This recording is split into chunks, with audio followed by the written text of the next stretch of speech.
19 பள்ளி கல்லூரி செல்லும் மாணவர்களுக்கு தனியான சிறப்பு பேருந்துகள் இயக்கப்படும். இலவச பயண அட்டை அளிக்கப்படும்.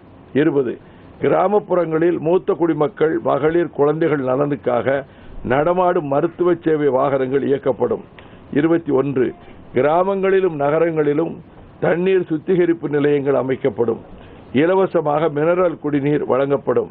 22 தமிழகம் முழுவதும் கூட்டுறவு வீடு கட்டும் சங்கத்தில் கடன் பெற்றுள்ளவர்களின் கடனுக்கான வட்டி மற்றும் அபராத வட்டி தொகை தள்ளுபடி செய்யப்படும். நெசவாளர்களின் 23 நெசவாளர்களின் கடன்கள் தள்ளுபடி செய்யப்படும். இதில் மிக முக்கியமாக மீனவர்கள் பிரச்சனையை நாங்கள் கவனத்தில் எடுத்துக்கொண்டு மீனவர்களை பாதுகாப்பதற்கும் அவர்களுடைய மாற்றுத்திறனாளிகள் நலன், குழந்தைகள் நலன், வணிகர் நலன் இதையெல்லாம் விரிவாக சொல்லியிருக்கிறோம். உலக வர்த்தக ஒப்பந்தம் என்பது மக்கள் விரோத ஒப்பந்தம். உள்நாட்டு வணிகர்களை ஒழித்து கட்டும் இந்த ஒப்பந்தம் பெரும்பான்மையான மக்களின் வாழ்வாதாரமான சுய தொழில்கள் அனைத்தையும் அந்நிய மற்றும் ஏகபோக சக்திகளுக்கு பலி கொடுக்கும் ஒப்பந்தமாகும். கடந்த 4 நூற்றாண்டு காலமாக மத்திய அரசில் எந்த ஆட்சி நடந்தாலும் இந்த நாசகார உலக வர்த்தக ஒப்பந்தத்தை செயல்படுத்தி வருகிறது. சில்லறை வணிகத்தில் அந்நிய நேரடி முதலீட்டை ஊக்குவிக்கும் மத்திய அரசின் நடவடிக்கை எதிர்ப்பதுடன் இந்தியாவில் 20 கோடி மக்களின் வாழ்வாதாரமாகவும் தமிழ்நாட்டில் 30 லட்சம் குடும்பங்களின் வாழ்வாதாரமாக உள்ள சில்லறை வணிகத்தை பாதுகாக்க வேண்டியது இன்றியமையாதது ஆகும். சில்லறை வணிகத்தை காப்பாற்ற மக்கள் நல கூட்டணி முழு முயற்சி செய்யும். சிறுபான்மையர் இஸ்லாமிய சிறை கைதிகள் விடுதலை. வழக்கு விசாரணை எதுவும் இல்லாமல் பல்லாண்டுகளாக சிறையில் அடைக்கப்பட்டுள்ள முஸ்லிம்களின் வழக்குகள் மறுபரிசீலனை செய்யப்பட்டு அப்பாவி முஸ்லிம்கள் விடுதலை செய்யப்படவும், குற்றப்பத்திரிகை தாக்கல் செய்யப்பட்டுள்ள வழக்குகள் விரைந்து முடிக்கப்படவும் நடவடிக்கை எடுக்கப்படும். வகுப்புவாத மோதல்கள் வராமல் தடுக்கவும், மத நல்லிணக்கம் பேணவும் உறுதியான நடவடிக்கைகள் எடுக்கப்படும். சிறுபான்மை மக்களின் வழிபாட்டு உரிமைகள் பாதுகாக்கப்படும். சிறுபான்மையினர் நலன். அனைத்து மத சிறுபான்மை மக்களின் உரிமைகளை பாதுகாத்துகிற அரசியல் சட்டப்படி உரிய நடவடிக்கைகள் மேற்கொள்வோம். சிறுபான்மை மக்களின் கல்வி, வேலைவாய்ப்பு உரிமைகளுக்காக சச்சார் குழு மற்றும் நீதிபதி ரங்கநாத் மிஸ்ரா குழு அளித்த பரிந்துரைகளை நிறைவேற்ற நடவடிக்கைகள் மேற்கொள்ளப்படும். குறிப்பாக தமிழகத்தில் சிறுபான்மை முஸ்லிம்களின் கல்வி, வாழ்நிலை, பொருளாதாரம் மேம்பட முஸ்லிம்கள் அதிகம் வாழ்கின்ற பகுதிகளை தேர்வு செய்து அதற்கான சிறப்பு திட்டங்கள் உருவாக்கி அமலாக்கப்படும். மதம் மாறிய தலித், கிறிஸ்தவ மக்களுக்கு தாழ்த்தப்பட்டோருக்கான உரிமைகள், சலுகைகள் கிடைக்க தேவையான நடவடிக்கைகள் மேற்கொள்ளப்படும். சிறுபான்மை மக்களுக்கு எதிராக இந்துத்துவ சக்திகள் தூண்டி வரும் மத வன்முறைகளை ஒடுக்கவும், வெறுப்பு பிரச்சாரங்களை தடுக்கவும் உறுதியான நடவடிக்கைகள் எடுக்கப்படும். மீன்பிடி ஒழுங்குமுறை சட்ட திருத்தம் ரத்து. பாரம்பரிய நாட்டுப்படகு மீனவர்களின் தொழிலையும் வாழ்வாதாரத்தையும் பாதுகாக்கும் வகையில் தமிழ்நாடு கடல் மீன்பிடி ஒழுங்குமுறை சட்டம் 1983 கொண்டுவரப்பட்டது. தமிழக அரசு 22/2016 மீன்வளத்துறை அமைச்சகம் சார்பில் இச்சட்டத்தில் திருத்தம் கொண்டு வந்துள்ளது. தமிழ்நாடு கடல் மீன்பிடி ஒழுங்குமுறை சட்ட திருத்த மசோதா 2016 நடைமுறைக்கு வந்தால் லட்சக்கணக்கான பாரம்பரிய மீனவர்களின் வாழ்வுரிமை பறிக்கப்படும் என்றும் கடல் வளம் முற்றிலும் அளிக்கப்படும் என்றும் பாரம்பரிய மீனவர்கள் அச்சம் தெரிவித்துள்ளனர். இதனை கருத்தில் கொண்டு தமிழக அரசு கொண்டு வந்துள்ள தமிழ்நாடு கடல் மீன்பிடி ஒழுங்குமுறை சட்ட திருத்த மசோதா ரத்து செய்யப்பட்டு பாரம்பரிய நாட்டு மீனவர்கள் மற்றும் சிறு விசைப்படகு மீனவர்களின் நலன் பாதுகாக்கப்படும். மொத்தத்தில் மீனவர் நலன் காக்க கீழ்கண்ட அம்சங்களை நிறைவேற்ற வலுவான நடவடிக்கைகள் மேற்கொள்ளப்படும். நம் கடலின் மீன் வளத்தை பன்னாட்டு நிறுவனங்கள் கொள்ளையடிப்பதை தடுத்து நிறுத்தப்படும்.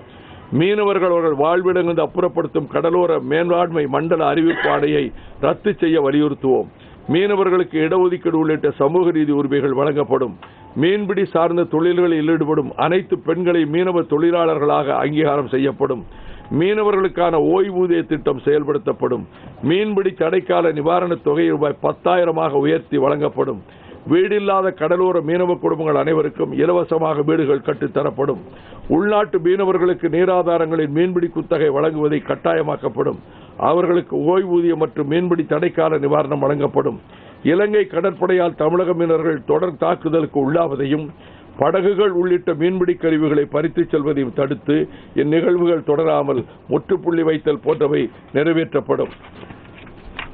மீனவர்கள் நலன். பழவேற்காடு ஏரி, பக்கிங்காம் கால்வாய், மன்னார் கடல் பகுதிகளை சூழலியல் சீர்கேடு பாதுகாக்க போர்க்கால நடவடிக்கை எடுக்கப்படும். மகளிர் சுய உதவிக்குழு கடன் ரத்து. தமிழகத்தில் மகளிர் சுய உதவிகளுக்கு தேசிய வங்கி வழங்கியுள்ள கடன்களை ரத்து செய்து அவற்றை மாநில அரசே நிறைவேற்றும். திருநங்கையர் நலன். கல்வி மற்றும் வேலைவாய்ப்புகளில் 3ஆம் பால் இனத்தவர்களுக்கு இடஒதுக்கீடு வழங்கிட உரிய முயற்சிகள் மேற்கொள்ளப்படும். திருநங்கையர்கள் பாதுகாப்பாக குடியிருப்பதற்கு தனியாக அடுக்குமாடி குடியிருப்புகள் கட்டித்தரப்படும். பிற்படுத்தப்பட்டோர் நலன்.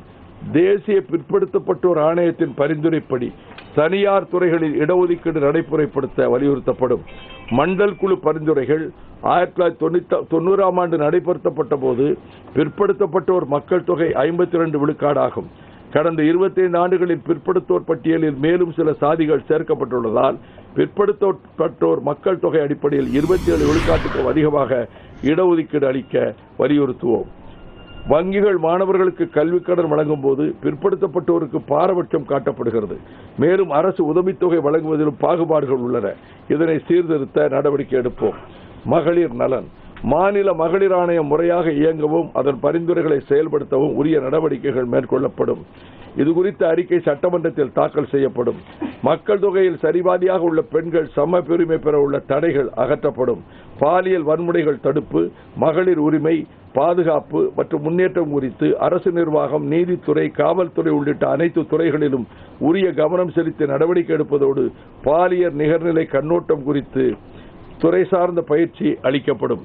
பட்டியல் இனத்தவர் நலன். Scheduled cost and tribes. பட்டியலின மாணவர்களுக்கான கல்வி உதவித்தொகை செப்டம்பர் மற்றும் ஜனவரி மாதத்தில் 2 தவணைகளாக வழங்கப்படும். அனைத்து அரசு அலுவலகங்களிலும் டாக்டர் அம்பேத்கர் படம் வைக்கப்படும். அனைத்து அரசு நூலகங்கள் மற்றும் கல்லூரி நூலகங்களில் தமிழில் வந்துள்ள அம்பேத்கரின் படைப்பு தொகுப்புகள் வைக்கப்படும். பட்டியல் இனத்தவர் மற்றும் பழங்குடியினர் 60 விழுக்காடு பெற பிற வகுப்பினர் 40 விழுக்காடு சேர்க்கப்படும் வகையில் துணை திட்ட நிதியிலிருந்து 5 மருத்துவக் கல்லூரிகள் துவங்கப்படும். மாவட்ட விழிப்புணர்வு குழு செம்மைப்படுத்தப்படும். அருந்ததியர் உள்ஒதுக்கீடு முறையாக அமுல்படுத்தப்படவும் கண்காணிக்கவும் நடவடிக்கை மேற்கொள்ளப்படும். தாழ்த்தப்பட்ட மற்றும் பழங்குடி மக்கள் நலன் குறித்து பல்வேறு அறிவிப்புகள் மிக விரிவாக இதிலே சொல்லப்பட்டிருக்கின்றன. அமைப்பு சாரா தொழிலாளர் நலன் குறித்து மிகுந்த அக்கறை எடுத்து சட்டபூர்வமான நடவடிக்கைகளை நாங்கள் மேற்கொள்ள இருக்கின்றோம். சமூக நலன். இந்திய அரசு 2016ஆம் ஆண்டில் வெளியிட்ட தேசிய மனநலக் கொள்கை அடிப்படையில் மாநில அளவிலும் மனநலக் கொள்கை மற்றும் செயல் திட்டம் உருவாக்கப்படும். பொது நல்வாழ்வு சேவையுடன் மனநல சேவையும் இணைக்கப்படும். ஆரம்ப சுகாதார நிலையங்கள் உட்பட அனைத்து மருத்துவமனைகளிலும் மனநலத்திற்கான சிகிச்சைகள் தரப்படும். வறுமை ஒழிப்பு. அது குறித்தும் மாற்றுத்திறனாளிகள், முதிர்கன்னிகள் ஆகியோருக்கு விதிக்கப்பட்ட நிபந்தனைகள் தளர்த்தப்பட்டு மாத ஓய்வூதியமாக ரூபாய் 3000 உயர்த்தி வழங்கப்படும். கடல் தொழிலில் வேலைவாய்ப்பு. தமிழ்நாடு அரசு பணியாளர் தேர்வாணையம் சென்னை தவிர மதுரை, கோவை உள்ளிட்ட மாநகரங்களில் தமிழ்நாடு அரசு பணியாளர் தேர்வாணையத்தின் மண்டல அலுவலகங்கள் அமைக்கப்படும். டிஎன்பிஎஸ்சி உறுப்பினர்களாக தகுதி வாய்ந்த வல்லுநர்கள் நியமிக்கப்படுவார்கள். இதில் அரசியல் தலையீடு அறவே இருக்காது. மின்னணு கழிவுகள் அகற்றம். இந்தியாவில் அடுத்த 2 ஆண்டுகளில் 2018ஆம் ஆண்டுக்குள் 30 லட்சம் டன் மின்னணு கழிவுகள் உருவாகும் என்று அசோசம் மற்றும் பிராஸ்டன் சல்லிவான் கூட்டு ஆய்வறிக்கையில் தெரிவிக்கப்பட்டுள்ளது. இந்தியாவில் உள்ள 8 பெரிய நகரங்களில் மின்னணு கழிவுகள் அதிகமாக உள்ளன. இதில் சென்னையில் மட்டும் 67,000 டன் மின்னணு கழிவுகள் ஏற்படுகின்றன. மின்னணு கழிவுகளில் கம்ப்யூட்டர் மற்றும் அதன் உதிரிபாகங்களின் பங்கு அதிகபட்சமாக 70 விழுக்காடு அளவுக்கு உள்ளது. அடுத்து தொலைத்தொடர்பு சாதனங்கள் 12 விழுக்காடு, மின்சார உபகரணங்கள் 8 விழுக்காடு, மருத்துவ கருவிகள் 7 விழுக்காடு. இவை தவிர ஃப்ரிட்ஜ் உள்ளிட்ட வீட்டு உபயோகப் பொருட்களின் பங்கு 4 விழுக்காடாக உள்ளது. ஒட்டுமொத்த அளவில் மின்னணு கழிவுகளை உருவாக்குவதில் பொது மற்றும் தனியார் துறையைச் சேர்ந்த தொழிற்சாலைகளின் பங்கு 70 விழுக்காடு. அதே சமயம் வீடுகளில் உருவாகும் மின்னணு கழிவு 15 விழுக்காடாக உள்ளது. வீடுகளிலிருந்து வெளிவரும் மின்னணு கழிவுகளில் டிவி, ஃப்ரிட்ஜ் மற்றும் வாஷிங் மிஷின் ஆகியவை மிக அதிக பங்கினை கொண்டுள்ளன. கம்ப்யூட்டர் 20 விழுக்காடு, மொபைல் போன் 2 விழுக்காடாக உள்ளது. எனவே கம்ப்யூட்டர், டிவி, மொபைல் போன் மற்றும் ஃப்ரிட்ஜ் ஆகியவற்றில் நச்சுத்தன்மை இருப்பதால் மண்வளம் பாதிக்கப்படுகிறது.